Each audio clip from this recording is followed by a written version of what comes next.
Se abre la audiencia en vista pública en los expedientes acumulados 4.900-2014, 4.908-2014 y 5.176-2014, formados por apelaciones de sentencia en amparo en la acción promovida por Francisco José Ramón Valdés Pais y José Estuardo Valdés Pais contra el Juzgado Tercero de Primera Instancia Penal, Narcoactividad y Delitos contra el Ambiente del Departamento de Guatemala. La Secretaria General ad interim dará lectura a la parte conducente de las consideraciones, la parte resolutiva del fallo apelado y hará las advertencias reglamentarias de esta audiencia. En la parte considerativa de la sentencia de 4 de agosto de 2014, emitida por la Sala de la Corte de Apelaciones del Ramo Penal de Delitos de Femicidio y otras formas de violencia contra la mujer del Departamento de Guatemala, constituida en Tribunal de Amparo, se consideró: en el presente caso, tal como lo manifiestan los amparistas, mediante resolución de fecha 28 de abril de 2011, la cual declara con lugar el recurso de reposición planteado por los amparistas contra la resolución de 27 de septiembre de 2010, quedando sin lugar la actividad procesal defectuosa y en consecuencia sin lugar la reforma del auto de procesamiento, quedando ligados estos únicamente por el delito de homicidio de acuerdo a la intimación, relación clara, precisa y circunstanciada al hecho punible que se les atribuye en tiempo, modo y lugar, realizada por el Ministerio Público en la audiencia de 6 de julio de 2010, no obstante lo anterior, por medio de memorial fechado 5 de octubre de 2010, el Ministerio Público formula acusación en contra de los amparistas por el delito de asesinato, estando los amparistas ligados a proceso penal por el delito de homicidio, cuya relación es clara, precisa y circunstanciada del hecho punible que se les atribuye en tiempo, modo y lugar, con base en los cuales se dictó el respectivo auto de procesamiento de 6 de julio de 2010, intimación que no fue ampliada. Con fecha 2 de agosto del 2013, se celebró audiencia para resolver acerca de la etapa intermedia correspondiente a los amparistas. Con base en dicho memorial de acusación, se realizaron modificaciones de forma y al dar lectura a la acusación, se establece que el Ministerio Público solicita abrir a juicio por el delito de asesinato, lo cual no coincide ni en hechos ni en derecho con el auto de procesamiento emitido el 6 de julio de 2010. Este Tribunal de Amparo estima que al admitirse la acusación en donde se solicita que se abra juicio por el delito de asesinato, se viola con ello el principio de congruencia que debe existir entre el auto de procesamiento, el escrito de acusación y el auto de apertura a juicio, por lo que con dicho escrito de acusación y al aceptarla el juez recurrido, se viola el derecho a una tutela judicial efectiva y por ende el derecho de defensa debido proceso correspondiente a los amparistas, toda vez que el ente acusador en su petición final en la audiencia intermedia no se refirió al ilícito penal por el cual éste consideraba que debiera abrirse el juicio contra los amparistas. Lo anterior se corrobora del actuar del Ministerio Público en la audiencia del 2 de agosto de 2013, en la que el juez resuelve que con las modificaciones realizadas por el Ministerio Público, admitir la acusación y ordenar la apertura a juicio por el delito de homicidio, lo que constituye el acto reclamado. El escrito de acusación permanece en el mismo sentido de acusar por asesinato, deja incólume todo el apartado de la calificación jurídica del hecho punible, forma de participación, grado de ejecución y circunstancias que modifican la responsabilidad penal, que es un requisito esencial del escrito de acusación al tenor del artículo 332 bis del Código Procesal Penal. Además, en el apartado de solicitud en los numerales 3 y 5, pide que se tenga por formulada y se declare con lugar la acusación planteada contra los amparistas por el delito de asesinato, por lo que este Tribunal de Amparo advierte que con tal proceder la autoridad impugnada al aceptar la acusación del Ministerio Público, tal cual, violó los derechos y principios enunciados por los postulantes, porque no es solo el hecho de la modificación de la plataforma fáctica de los hechos que se le intiman a los amparistas, sino que todo el memorial queda después de las modificaciones de forma que realiza el Ministerio Público, planteado por el delito de asesinato, por lo que se entiende que en circunstancias de tiempo, modo y lugar, no existió una ampliación de la imputación en la plataforma fáctica y el ente acusador varía en su escrito formal de acusación. El Ministerio Público, en la audiencia de solicitud de reforma del auto de procesamiento de fecha 20 de septiembre de 2010, realiza una ampliación de las argumentaciones, consideraciones y razonamientos sobre los hechos ya conocidos en la primera declaración de los amparistas, por las cuales el Ministerio Público estimaba que se daban los elementos ya indicados en la figura de tipo penal de asesinato, lo cual fue declarado sin lugar. Este Tribunal de Amparo estima que la única forma que se amplían los hechos por los que se acusa a uno o varios sindicados es por medio de una audiencia de ampliación de primera declaración, la cual encuentra sustento en el artículo 334 del Código Procesal Penal, en la cual el Ministerio Público debe hacer una ampliación directa de la intimación con una relación clara, precisa y circunstancias de tiempo, modo y lugar, además de los medios de convicción que permitan al juez contralor establecer que él o los sindicados pudieron haber participado en los nuevos hechos que ahora de forma ampliada se les intiman, dándoles intervención a los sindicados para declarar sobre los nuevos hechos imputados, con ello garantizando el derecho de defensa y el debido proceso. Este Tribunal de Amparo concluye que no es por medio de una audiencia de solicitud de reforma del auto de procesamiento, mediante la cual el Ministerio Público, haciendo ampliación de argumentaciones, consideraciones y razonamientos sobre hechos conocidos en la audiencia de primera declaración, estime que se realizó la ampliación de los hechos intimados a los acusados. Son dos figuras jurídicas totalmente distintas, puesto que la primera conlleva la ampliación de los hechos por los que podía ser juzgada una o varias personas y la segunda es únicamente la adecuación de la calificación jurídica del delito, por el que se dictó el auto de procesamiento a la plataforma fáctica ya existente, calificación jurídica que puede ser modificada en varias etapas del procedimiento. Por lo anterior considerado, este Tribunal de Amparo considera procedente otorgar el amparo solicitado, dejando sin efecto la resolución de 2 de agosto de 2013 emitida por el Juzgado Tercero de Primera Instancia Penal, Narcoactividad y Delitos contra el Ambiente del Departamento de Guatemala, en virtud de haberse violentado el debido proceso, en consecuencia del derecho de defensa, al haberse modificado la plataforma fáctica que señala a los procesados sin otorgarles el derecho a conocer previamente y manifestarse sobre los nuevos hechos incluidos en la acusación por la cual se abrió a juicio y como consecuencia deja sin efecto la audiencia de fase intermedia de 2 de agosto de 2013 y ordena a la autoridad impugnada que celebre nuevamente la audiencia de la fase intermedia en la que se discuta la acusación planteada por el Ministerio Público y deberá dar a conocer a los procesados los nuevos hechos incluidos en la plataforma de acusación de 5 de octubre de 2010, dándoles la oportunidad de ejercer el derecho de defensa conformidad con el artículo 334 del Código Procesal Penal. La resolución que emite el juez recurrido deberá cumplir con las exigencias procesales y constitucionales en plena observancia de la ley, garantizándose de esta forma el derecho de defensa, el debido proceso, debiendo así resolverse. Por la forma en que se resuelve el presente amparo, no es necesario resolver acerca de los agravios manifestados por los amparistas con relación al principio de exhaustividad. No se condena en costas a la autoridad responsable por estimar que no se desvaneció la presunción de su actuar, que es de buena fe. Por tanto, la Sala otorga el amparo solicitado por Francisco José Ramón Valdés Pais y José Estuardo Valdés Pais.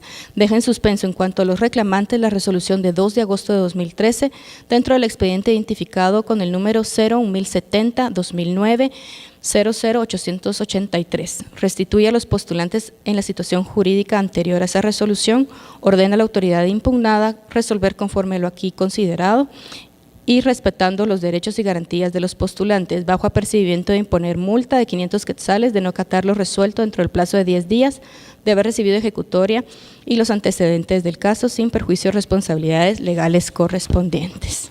De conformidad con el Acuerdo 1-2013 de esta Corte, se hace conocimiento de quienes intervendrán en la presente audiencia, que para hacerlo cuentan con un tiempo de 15 minutos para referirse respecto al acto apelado, para lo cual deberán dirigirse directamente al tribunal, alegar en forma oral y abstenerse de dar lectura a cualquier documento, salvo autorización del presidente, concretarse el asunto planteado, ser breves, precisos y concisos y no proferir expresiones irrespetuosas en contra de las partes o los miembros del tribunal. Eso es todo, señor presidente. Puede hacer uso de la palabra el abogado Juan Francisco Capuano Enríquez en representación de los apelantes, solicitantes de este amparo y de la vista pública. Muchísimas gracias, señor presidente, honorable Corte de Constitucionalidad y demás sujetos procesales. El tema de hoy es la triple identidad. Pero como hay 3 apelaciones, además de la nuestra, voy a hacer un breve resumen de cada una y luego me referiré a todas ellas. En primer lugar está la apelación del Ministerio Público, Fiscalía Especial, que establece entre sus argumentos sumamente sencillos de que lo que se argumenta es un cambio en la calificación jurídica, que la calificación jurídica no es definitiva, que incluso se puede cambiar en debate y que por eso no hay agravio, que el juez actuó dentro de sus facultades regladas y que el amparo pretende una intromisión en la jurisdicción ordinaria, básicamente. Luego está la apelación del Ministerio Público, Fiscalía de Asuntos Constitucionales. Esta es un poquito más amplia, establece que la apertura a juicio es una facultad arreglada del juez de instancia, que por ende se pretende otra vez la intromisión en la jurisdicción ordinaria, que solamente porque no nos resolvieron las objeciones estamos invocando agravio, pero que el juez explicó bien por qué es que abre a juicio. Luego establece de que nosotros hemos participado en las audiencias de debate, de la audiencia intermedia y las otras en instancia, que por eso no se nos ha violado nuestro derecho de defensa. Y también se va por lo de la calificación jurídica, que el cambio de la calificación jurídica fue en la audiencia intermedia y que esto es factible porque no es definitiva, y que solicita que se respete la doctrina legal de esta Corte porque se puede cambiar la calificación jurídica precisamente por eso y por lo ya citado. La apelación de CICIG, ella sí se refiere esta sí se refiere a los hechos, dice que afirma en 2 ocasiones que no se cambiaron los hechos, pero solo lo afirma o lo niega. Luego dice que precisamente es la etapa preparatoria la encargada de recabar los medios y que esta etapa preparatoria es la que robustece ya la acusación, que sí es cierto, que la acusación, la indagatoria fue algo generalizada y que ahora ya va pues precisamente en la intermedia, en la acusación, ya va robustecida por la etapa preparatoria, y que también nuevamente cita lo de la calificación jurídica, que es provisional y que por ende el ente acusador puede acusar por un delito más grave porque mientras dice no se cambien tanto los hechos indagados. Nuestra apelación solamente se refiere al hecho de que el tribunal acuo pretende que se repita la audiencia de 4 horas y media de la audiencia intermedia, cuando el acto reclamado fue única y exclusivamente la resolución de la audiencia. Esta honorable Corte ya ha establecido en el expediente 180-2012 que son 2 cosas distintas: el acto reclamado con la audiencia que le precede. La resolución de la audiencia no es lo mismo que el acto de la audiencia per se, que no fue impugnado por ninguno de los sujetos procesales ni por los amparistas. ¿Cuáles son los contraargumentos, honorable Corte de Constitucionalidad? Dentro de todos los amparos que hemos presentado, solamente en 2 ocasiones esta honorable Corte de Constitucionalidad nos ha dado los amparos provisionales. En los demás nos los ha denegado, pero nos ha otorgado el definitivo. Pero los provisionales solo en 2 ocasiones. 1, con la declaración del corredor eficaz que falleció, y 2, en este caso. Tan así de ostensible es la violación a los derechos de los amparistas para que esta honorable Corte de Constitucionalidad nos haya otorgado o consentido o ratificado el amparo provisional otorgado por el Tribunal acuo. En nuestro amparo nunca se alega cambio de la calificación jurídica. De hecho, el tribunal de instancia o el juez de instancia no cambia la calificación jurídica. Es la inclusión de hechos nuevos en la acusación contrastados con los hechos incluidos en la indagatoria. Por eso es la triple identidad: indagatoria, hechos intimados en la indagatoria, luego escrito de acusación y luego auto de apertura a juicio. Los hechos deben ser idénticos, por eso se llama triple identidad. Si alguno de esos hechos es variado o es incluido sin darle la facultad a los amparistas de defenderse, se viola su derecho de defensa por violación al principio de congruencia, o conocido como triple identidad. En el presente caso, como escuchamos, nunca hubo una ampliación de los hechos intimados a los amparistas. El propio Ministerio Público de Asuntos Constitucionales reconoce que aunque bien es una facultad reglada de los jueces el abrir a juicio o no, también reconoce en su hoja 1, folio vuelto, apartado 2 de consideraciones, que sí cabe la jurisdicción constitucional cuando se vulnera un derecho constitucional, como ocurre en el presente caso. En el presente caso no es solo porque nos denegaron las objeciones, de hecho por eso suben 2 amparos acumulados. Uno es por el principio de exhaustividad, porque 4 horas les expusimos y les demostramos científicamente cómo los colaboradores eficaces mentían contra la prueba científica y no nos resuelve nada de eso, simplemente abre a juicio. Y el otro amparo fue por el principio de congruencia por la violación al triple identidad. Ya no apelamos lo de exhaustividad y solo nos enfocamos a la congruencia. Precisamente porque nunca se ha dicho que haya una variación en la calificación jurídica en la etapa intermedia, como manifiesta el Ministerio Público de Asuntos Constitucionales. Nunca se varió, incluso el juez de la instancia abre por el delito de homicidio, no por el de asesinato. Sin embargo, lo que todos están obviando en cuanto a nuestros sujetos procesales contraparte es que están evadiendo la discusión de fondo, porque pretenden confundir en sus apelaciones que estamos agarrándonos o tomándonos de la calificación jurídica para alegar un agravio. Realmente lo que hace el Tribunal Acuo es que él es muy ilustrativo. Él señala desde la audiencia de reforma de auto de procesamiento fallida hasta cómo en el escrito de acusación se deja todo por asesinato, pero al final es claro y dice: la violación es por la inclusión de nuevos hechos sin haber escuchado a los amparistas. De hecho dice, y por eso es ahí donde apelamos nosotros, que se tiene que repetir la audiencia intermedia, que se le tienen que hacer valer o hacer ver o ampliar la intimación a los amparistas sobre estos hechos nuevos alegados, cuando este momento procesal ya precluyó, ya está presentada la acusación y por ende no se pueden ampliar la acusación. En todo caso sería hasta en debate que podrían hacerlo. En ese sentido de ideas es que ellos afirman de que hay un cambio de calificación jurídica, y yo lo que hago, porque soy el autor del amparo, es que yo confronto los hechos. Yo escucho la audiencia indagatoria y me voy en toda la acusación y voy sacando todos los hechos agregados. Esto está de más, esto no ha sido escuchado. Y eso es lo que nosotros hacemos valer. El Ministerio Público en Asuntos Constitucionales en su apelación pide respetar la doctrina legal, pero cita como fundamento de sus sentencias las que respaldan que el juez tiene toda la facultad arreglada de abrir o no abrir a juicio. Es cierto, pero esa no aplica a este caso. En este caso es violación a triple identidad. Si el Ministerio Público acusa por hechos que no están incluidos en la acusación, en la indagatoria, y no existe una ampliación indagatoria, no puede acusarlo, y por ende el juez, como contralor difuso de los derechos constitucionales, no puede abrir a juicio por hechos no indagados.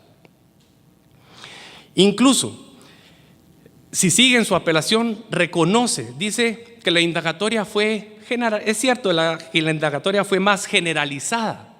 Eso está en su página 3 de 9, apartado B.3. No es que no puede ser más generalizada y más específica. Deben ser idénticas. Por eso es el principio de la triple identidad. No puede ser generalizada y hasta más especial, esta más robustecida y esta no importa, esta es genérica. De hecho, aumenta en su apartado B4, dice que no, y además ya no hay hechos nuevos, y efectivamente solamente dice que no hay hechos nuevos. Yo los confronté, yo los cité en el amparo, los extracté, los copié, puse en qué hoja y en qué momento de la acusación están. No se vale solo decir no hay hechos nuevos, porque si se hizo una labor puntual, se debe rebatir de la misma manera. Asimismo, dentro del mismo recurso de apelación de CICIG manifiesta de que efectivamente el Ministerio Público puede acusar por un delito más grave. Eso es totalmente cierto. Pero agrega, mientras no se varíe totalmente la indagatoria. No, es que no se puede variar ni poquito, ni mucho, ni total, ni parcialmente. La indagatoria no se puede, los hechos intimados en la indagatoria no se pueden modificar si no es mediante, como lo dice bien el Tribunal Acuo, mediante una modificación o ampliación de la intimación. Porque usted, señor Francisco José, porque usted, señor José Estuardo, esto y esto, se amplía la indagatoria. Nunca lo hace. Lo que sucede en el presente caso, o lo que sucedió y que muy puntualmente ilustra el Tribunal Acuo, es que hubo una audiencia. Y esto lo hago ver porque hay un voto razonado en el amparo provisional, de que hubo una audiencia de reforma de auto de procesamiento, que por ende ahí hubo ampliación de hechos y que por ende ya escucharon los nuevos hechos y ya se les dio la oportunidad. Esa audiencia, lo único que se discutió fue el cambio de calificación jurídica, Querían ajustarla al delito de asesinato. De hecho, si ustedes escuchan la audiencia, van a escuchar a la entonces jueza contralora Verónica Galicia, donde les dice: yo creí que me iban a traer algo nuevo. Me traen exactamente lo que yo ya tengo y no voy a cambiar la calificación jurídica. Luego, ilegalmente logran cambiar la calificación jurídica y planteamos un amparo y lo logramos dar la vuelta. ¿Por qué ahí sí? Por la calificación jurídica, no por el hecho de la calificación jurídica, sino por la forma como que se le dio. Porque por medio de una actividad procesal defectuosa se pretendía dejar sin efecto una resolución, cuando una actividad procesal defectuosa solo puede dirigirse a un acto procesal. Por eso es que logramos revertir el tema de la calificación jurídica, que, como se ha dicho y se va a decir, no es definitiva. Aquí no se está discutiendo cambio de calificación jurídica nunca, precisamente porque no es eso lo que se pretendía, sino que se evidenciaron hechos agregados que no están en la indagatoria. En cuanto a nuestra apelación, para concluir, es que va dirigida, el acto reclamado de los amparistas es solamente la resolución de la audiencia intermedia, no el acto de la audiencia intermedia. Ese se llevó a cabo con todos los requisitos, participamos todos los sujetos procesales, hicimos valer todos nuestros derechos, todos usamos nuestras oportunidades. El MP tuvo la oportunidad de modificar su acusación, la modificó en errores mecanográficos, nunca la modifica de fondo, a contrario censo de otro sujeto procesal, donde sí le quita hechos, que considera además, le quita todo un apartado a Diego Moreno Botrán. Entonces, en ese sentido de ideas, nuestra apelación sí debe ser declarada con lugar, con base en el antecedente de la sentencia 180-2012, donde efectivamente esta Honorable Corte de Constitucionalidad deslinda lo que es la resolución de una audiencia y la audiencia per se. Si la audiencia como acto procesal no es el acto reclamado, el tribunal acuo no puede sustituir, porque ese es íntimo de elección de los amparistas. En ese sentido de ideas, solicito se tenga por evacuada la audiencia por parte de los amparistas, por presentados nuestros alegatos en contra de las 3 apelaciones presentadas, y por lo tanto se declare sin lugar las apelaciones tanto del Ministerio Público por la Fiscalía Especial, sin lugar la apelación del Ministerio Público Asuntos Constitucionales, y sin lugar la apelación de parte de la Comisión Internacional contra la Impunidad en Guatemala, por lo ya indicado, y con lugar nuestra apelación únicamente en el sentido de aclarar de que no es la audiencia la que hay que repetir, sino solamente la resolución. Hago la salvedad que ante el tribunal acuo se presentó el respectivo remedio procesal de aclaración y ampliación, y ellos solo nos otorgaron la ampliación en el sentido que se deja sin efecto todo lo actuado con posterioridad, pero ellos estiman que sí había que repetir la audiencia cuando no es el acto reclamado, y por eso es que se trae acá un tema de aclaración, pero se hizo valer en el remedio procesal adecuado. En ese sentido de ideas, se hagan las demás declaraciones que en derecho corresponden, de acuerdo al memorial contentivo de nuestra apelación. Muchísimas gracias por su tiempo, Honorable Corte de Constitucionalidad. Puede hacer uso de la palabra el agente fiscal, abogado Juan Francisco Sandoval Alfaro, de la Fiscalía Especial contra la Impunidad del Ministerio Público. Muchas gracias, muy buenos días, honorables magistrados de la Corte de Constitucionalidad, muy buenos días a los sujetos procesales y al público que acompaña en esta vista pública. Honorables magistrados, tal y como ha sido expuesto por la Secretaria General, esta acción constitucional de amparo deviene del proceso 1070-2009-883, que se formó como consecuencia de la investigación que el Ministerio Público realizó relacionada con la muerte violenta de Rodrigo Rosenberg Marzano. El Ministerio Público, cuando en julio del año 2010 realiza imputación en contra de Francisco José Ramón y José Estuardo Valdés Páez, durante todo el tiempo en su relación de hechos hizo referencia a un asesinato y la forma en que estas personas participaron en el acaecimiento de ese hecho delictivo, en cuanto a la planificación para dar muerte violenta a una persona y el pago que recibieron. Durante todo el tiempo ellos conocieron de que el Ministerio Público realizó una imputación por asesinato.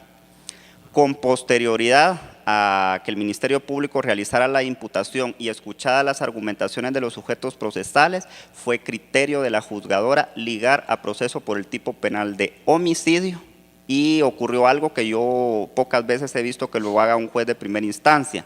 De una vez determinó el grado de participación e indicó de que ellos participaron en grado de complicidad. El Ministerio Público, tal y como la misma Corte de Constitucionalidad lo ha instituido, inclusive en la sentencia que fue objeto de apelación y por la que nos encontramos en esta vista pública, hace referencia, si me permiten dar lectura a un pasaje de la sentencia, señor presidente, la calificación jurídica de estos puede ser modificada durante el proceso por el órgano acusador o por el juzgador, sin que ello atente contra el derecho de defensa cuando se mantengan sin variación de hecho los mismos y se observen las garantías procesales. Eso fue lo que ocurrió. En el mes de septiembre del año 2010, el Ministerio Público solicitó la reforma del auto de procesamiento, porque la misma Corte de Constitucionalidad ha instituido que puede haber una variación de la calificación jurídica durante la etapa preparatoria con la reforma del auto de procesamiento. El Ministerio Público nunca ha solicitado la ampliación de hechos por los cuales imputarles a los señores Francisco José Ramón y José Estuardo Valdés Páez. Lo que ocurrió en ese caso, tal y como indicó el abogado que expuso anteriormente, con posterioridad a que el Ministerio Público en septiembre del año 2010 le fuera denegada la reforma del auto de procesamiento, uno de los sujetos procesales planteó una actividad procesal defectuosa. Y con esa actividad procesal defectuosa, la juzgadora varió la calificación jurídica. Fue error de la juzgadora, error que fue advertido por la misma Corte de Constitucionalidad. No obstante ello, cuando el Ministerio Público tenía que acusar el mes de octubre del año 2010, el auto de procesamiento que en ese momento estaba firme era un auto de procesamiento por asesinato. Y el Ministerio Público, la plataforma fáctica, nunca varió de la audiencia de primera declaración a la reforma del auto de procesamiento. El Ministerio Público acusó por asesinato. Ese era el auto de procesamiento que estaba firme cuando el Ministerio Público formuló acusación. Con posterioridad a eso, la Corte de Constitucionalidad emite una resolución y advierte que efectivamente la juzgadora, al haber variado la calificación jurídica mediante la resolución de una actividad procesal defectuosa, varió las formas del proceso, razón por la cual indicó que al conocer en audiencia intermedia, el juez de primera instancia debía de tomar en cuenta lo resuelto por esta Corte. Es mentira, honorables magistrados, de que los señores Francisco José Ramón y José Estuardo Valdés Páez no conocieran los hechos por el que el Ministerio Público acusó. Si el Ministerio Público formuló imputación por asesinato en julio del año 2010, el Ministerio Público acusó por los hechos relacionados al asesinato el 5 de octubre del año 2010, no puede ser que el 2 de agosto del 2013 ellos desconocían de que el Ministerio Público hubiera realizado tal imputación. Fue esa la razón por la que el Ministerio Público nunca planteó ningún requerimiento para ampliar hechos por los cuales acusar. Si los hechos por los que el Ministerio Público acusó no han variado, ahí están los hechos. El Ministerio Público acusó a estas personas porque considera el Ministerio Público de que en un posible debate oral y público existe la probabilidad de demostrar de que ellos participaron en el tipo penal de asesinato. Si ustedes escuchan el audio de esa audiencia del 2 de agosto del año 2013, el Ministerio Público no hizo variaciones en el fondo de los hechos, porque esos hechos los hechos no han variado. Desde que el Ministerio Público imputó hasta la audiencia intermedia, los hechos no variaron. Hizo algunas modificaciones en cuanto a la forma, lo cual es permitido de conformidad con el artículo 342 del Código Procesal Penal. Y efectivamente, eso es lo que alega el Ministerio Público, de que se otorgó un amparo en el cual la Sala de Apelaciones del ramo penal de delitos de femicidio y otras formas de violencia contra la mujer constituida en Tribunal de Amparo se contradice en las propias consideraciones, porque en una parte de las consideraciones de la sentencia indica que no existió una ampliación de la imputación del Ministerio Público en la plataforma fáctica. No existió porque el Ministerio Público nunca lo pidió. Y por otra parte indica que la calificación jurídica puede ser modificada cuando se mantengan sin variación los hechos de la misma. Ellos mismos se están contradiciendo. El Ministerio Público nunca solicitó ampliación de los hechos porque esos hechos por asesinato se mantuvieron desde la audiencia de primera declaración. Y el Ministerio Público consideró en su oportunidad de que el juez tercero de primera instancia penal, narcoactividad y delitos contra el ambiente, al emitir el auto de apertura a juicio, pues actuó de conformidad con lo que estipula la ley.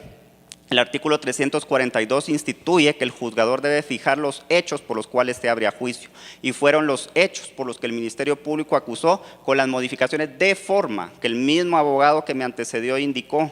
Él por eso abrió a juicio e indicó que en cuanto a la calificación jurídica, derivado de lo resuelto anteriormente por la Corte de Constitucionalidad, él indica ahí que habría juicio por el delito de homicidio, sin que ello implique que pueda variar esa calificación jurídica en el debate. Le sorprende la verdad al Ministerio Público de que pese a que le fue otorgado el amparo a los señores Francisco José Ramón y José Estuardo Valdés Pais, ahora se alegue de que constituye violación de sus derechos la orden vertida por el Tribunal de Amparo de Primera Instancia de que nuevamente se lleve a cabo la audiencia intermedia. El Ministerio Público es congruente con lo que ha argumentado desde el primer momento. El Ministerio Público, repito, imputó desde el primer momento hechos relativos al tipo penal de asesinato, y las variaciones de la calificación jurídica que han sucedido como consecuencia de la secuela procesal, pues no implican de que los hechos por los que el Ministerio Público ha acusado tengan que variar. Los hechos desde el primer momento ahí están, y esa es la razón por la cual el Ministerio Público ha mantenido incólume los hechos por los cuales acusó a estas personas. En ese sentido, honorables magistrados, el Ministerio Público planteó la apelación con el ánimo de que se respete el debido proceso, que se respete el principio de seguridad jurídica, porque los tribunales de justicia deben de resolver de conformidad con las constancias procesales. En ese sentido, solicito que al conocer de la presente apelación, esta Honorable Corte de Constitucionalidad resuelva sin lugar el recurso de apelación planteado por los señores Francisco José Ramón y José Estuardo Valdés Pais, por las razones que he indicado, y en su lugar declare con lugar los recursos de apelación planteados tanto por el Ministerio Público, las Fiscalías de Asuntos Constitucionales, la Fiscalía a la que represento y la Comisión Internacional contra la Impunidad en Guatemala, por considerar que la sentencia emitida por el Tribunal de Amparo de primer grado no se ajusta a los preceptos constitucionales. Muchas gracias. Puede hacer uso de la palabra la abogada Loida Berenice Jerez Ovalle, mandataria judicial con representación de la Comisión Internacional contra la Impunidad en Guatemala. Gracias, honorables magistrados. Buenos días a las demás partes dentro de la presente acción constitucional de amparo. Quiero referirme a la sentencia que ha sido impugnada por la cual se ha señalado la presente vista pública. Concretamente, en la misma se señala que la violación consiste en parte por haberse admitido los hechos formulados en la acusación por el Ministerio Público en la plataforma fáctica de los mismos. Con respecto a esto, quiero hacer mención a lo que dijo el Ministerio Público en cuanto a que estos hechos y circunstancias fueron hechos saber a las partes que hoy están impugnando la resolución por medio de una acción constitucional de amparo desde la audiencia indagatoria. Estas circunstancias de tiempo, modo y lugar, y que el artículo 332 regula como la relación clara, precisa y circunstanciada del hecho punible ya dentro de la etapa intermedia, fueron conocidas, como bien manifestó el abogado del Ministerio Público, por las partes desde el inicio al ser formulada la indagatoria correspondiente. De tal manera, señores magistrados, que como ya se indicó, no existe ninguna novedad ni ninguna sorpresa en el presente caso para indicar que existe una violación constitucional en incluir nuevos hechos que eran desconocidos por las partes al inicio del proceso que es subyacente en la presente acción constitucional de amparo. Realmente el hecho de resolver el juez la apertura a juicio y admitir los hechos contenidos en la acusación con las modificaciones mínimas y de forma como ya bien manifestó el abogado del Ministerio Público, y aceptar tales modificaciones, dicha acción no constituye sino un uso de las facultades que la ley le confiere al juez contralor, y así lo establece claramente el Código Procesal Penal en el artículo, para lo cual me permito consultarlo,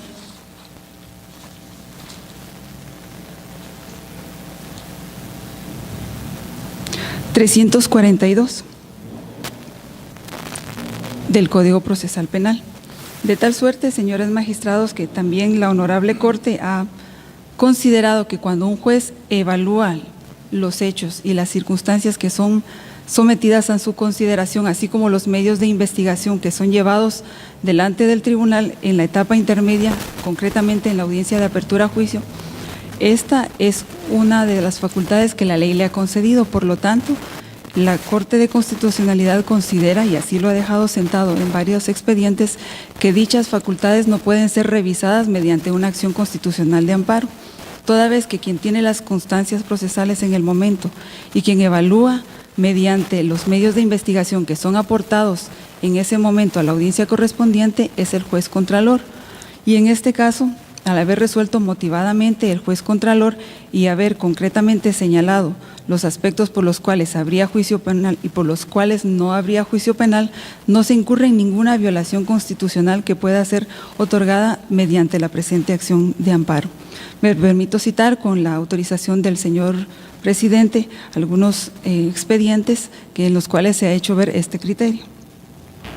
En el expediente 143-2003 y en el expediente 1707-2004 ha quedado sentado dicho criterio dentro de la presente Corte de Constitucionalidad.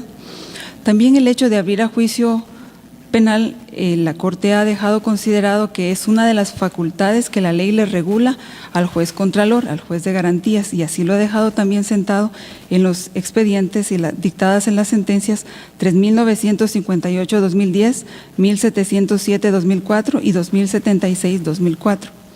De tal suerte, señores magistrados, que para no abundar ya en el tema que ya concretamente ha manifestado el Ministerio Público, únicamente me resta concluir diciendo que en acatamiento al principio de stare decisis no puede modificarse tales criterios y deben tomarse en consideración los criterios anteriormente vertidos por la Honorable Corte de Constitucionalidad. Y esto también lo ha dejado sentado la Corte en la sentencia dictada dentro del expediente 802-2001.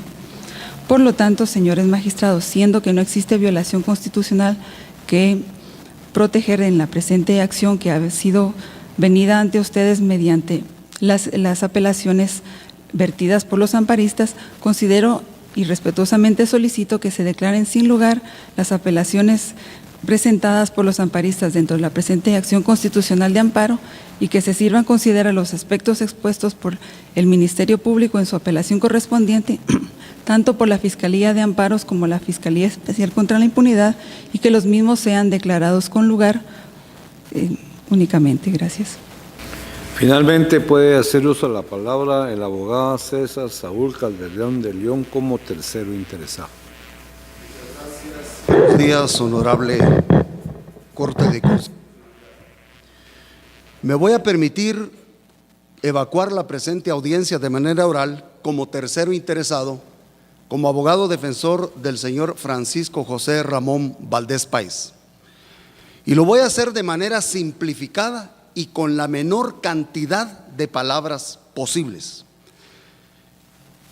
Cuando se llevó a cabo la primera declaración de los hermanos Valdés Páez, se les ligó a proceso por el delito de homicidio en grado de complicidad.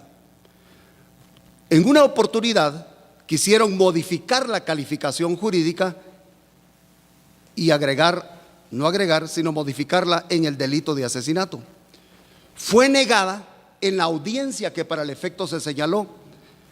Sin embargo, posterior a ese acto, de manera espuria, el Ministerio Público y la CICIG convencieron a la juez de garantías para que sin audiencia las demás partes modificaran la calificación jurídica. Y efectivamente, la juez modificó la calificación jurídica y les impuso una nueva, que es el delito de asesinato. En nombre de mi patrocinado, el señor Valdés Páez, Francisco, interpuse un amparo.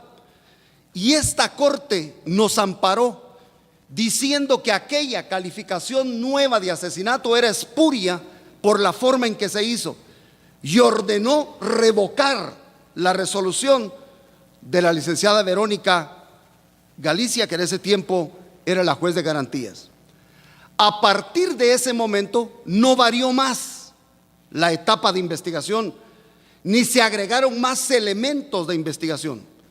Llegamos a la etapa intermedia, pero ya estaba presentada la acusación, y en la etapa intermedia el Ministerio Público se había adelantado a presentar una acusación por el delito de asesinato, pero no era el delito de asesinato, era homicidio en grado de complicidad, porque así lo regía el auto de procesamiento.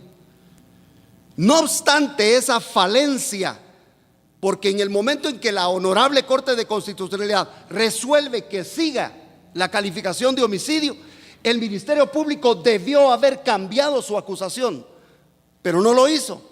Llegó a la audiencia y aunque no podía, sostuvo elementos de asesinato, cuando el auto de procesamiento decía que era de homicidio en grado de complicidad. Así las cosas, se llevó a cabo la etapa intermedia y el juez dictó el auto correspondiente de apertura a juicio y lo hizo nuevamente con el delito que consideró en la primera declaración. Abrió a juicio por el delito de homicidio en grado de complicidad, pero con un error, que la plataforma fáctica era de asesinato. He allí la violación denunciada en el amparo presentado por los hermanos Valdés Páez. Porque si habría juicio por el delito de homicidio, la plataforma fáctica no podía ser de asesinato. Es muy obvio. El Ministerio Público tenía que haber modificado la plataforma fáctica y encuadrarla dentro del auto de procesamiento, homicidio en grado de complicidad. Esa es la incongruencia. Esa es la gran incongruencia. Eso es todo el problema aquí. El juez de garantías dicta la resolución en la etapa intermedia y el juicio continúa. Se interponen los amparos a los cuales ya se ha hecho referencia. Se conoce por el juez de primer grado de amparo y la sala va más allá de lo pedido en el amparo, porque el amparo va en contra de la resolución, no en contra de la etapa intermedia. Y viene la sala y lo que hace es querer repetir la etapa intermedia. No se puede, porque la etapa intermedia como etapa no puede retrotraerse a actos ya concluidos, ya fenecidos. Ese es el error de la sala. La sala dicta una buena resolución, pero más allá, ultrapetita de lo pedido en los amparos de los hermanos Valdés. Y por eso es que hay necesidad de apelar, porque no obstante nos es favorable ese amparo, la sala llegó mucho más allá, porque anula la etapa intermedia y no puede anular la etapa intermedia. Puede anular o corregir la resolución que se dicta en la etapa intermedia, que son dos cosas diferentes. Entonces hemos venido en apelación a pedirle otra vez a la Honorable Corte de Constitucionalidad que se repita la resolución, no la etapa intermedia, en la cual la plataforma fáctica de la apertura a juicio no sea de asesinato, sino sea de acuerdo a la calificación jurídica, que es homicidio en grado de complicidad. Esa es la incongruencia, que al mismo tiempo violenta el debido proceso y el derecho de defensa. Por consiguiente, solicito que en la forma en que lo ha pedido en la apelación, en el amparo presentado por los hermanos Valdés Páez, se resuelva a lugar. Muchas gracias. Se clausura la audiencia de vista pública.